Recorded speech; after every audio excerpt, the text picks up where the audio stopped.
I remain Diri Douye, representing Yenagoa, Kolokuma, Opokuma Federal Constituency of Bayelsa State.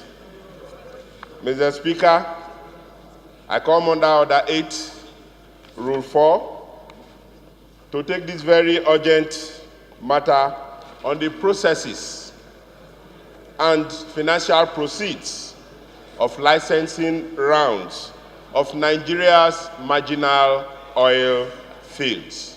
I so move. Against its name. I serve it. Honorable Douye. The processes and financial proceeds of licensing rounds of Nigeria's marginal oil fields from 2001 to 2017. The House notes that our history with marginal fields, which shows a reserve from over 1,000 undeveloped oil and gas fields, beginning from 2001 licensing rounds through the unrealistic 2013 licensing rounds, has witnessed over 30 oil fields operators, which is known as the MFOs, whose performance currently puts the prospects of the 2017 to 2018 licensing rounds of the federal government targets in a precarious position of uncertainties, as the operational performance of the MFOs is arguably hinged on what may be broadly classified as external and internal factors. The House also notes that though there are considerable potential economic viability in marginal oil and gas. Silence, please. Honorable Nasir Uzango, please. Roughly estimated at about 116 identified marginal fields, with over 30 of such fields being farmed out to over 40 MFOs. It is sad to know that the development of these respective oil fields is lagging. Silence, please. Please, order. And at best, not fully successful.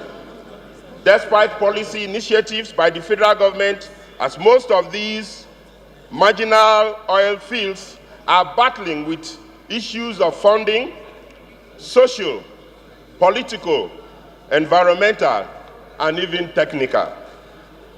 Aware that the Department of Petroleum Resources, DPR. Silence, please. Honorable members, please listen in silence.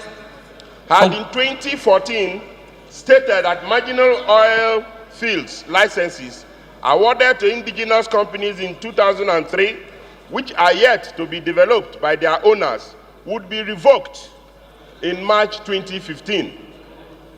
1 year after, the DPR is here to carry out the planned revocation Honorable Soba, of licenses Honorable Dixon, undeveloped Honorable Lere, please take your seats. Fields. Honorable Soba, Honorable Dixon, Honorable Lere, please resume your seats and let's have some silence. Please.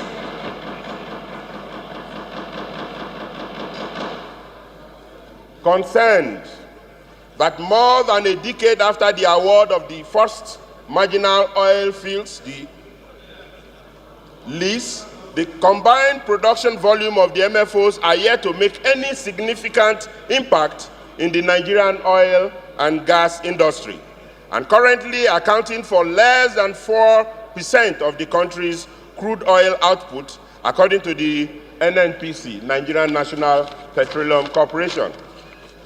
Further concerned that these trends of ambiguities, uncertainties, and unpredictabilities associated with the operation of these MFOs is hugely impeding the actualization of the nation's plan to earn additional revenue of about $14 billion.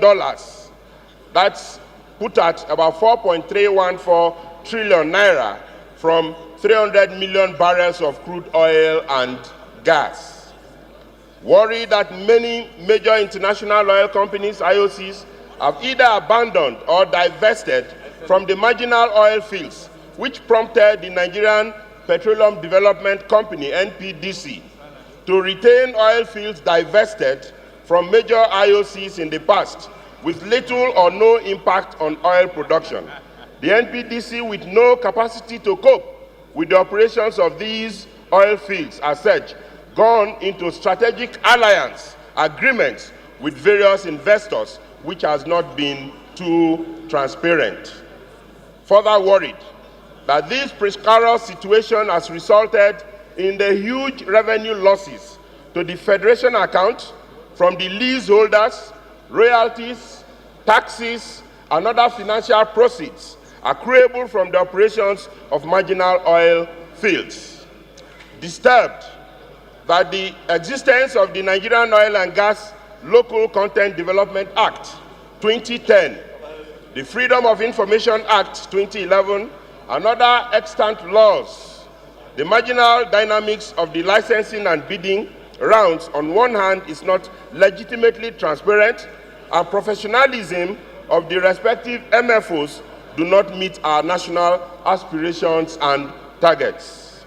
After over a decade of our experimentation with marginal oil fields, the House therefore resolves to refer to the ad hoc committee investigating the huge debts owed by international oil companies, IOCs, to indigenous contractors to investigate 1. The processes of marginal oil field licenses acquisition. 2. The financial proceeds from successful bids, remittance, and non-remittance of revenues by the licensed operators into the Federation accounts. 3. The operations of licensed marginal field operators.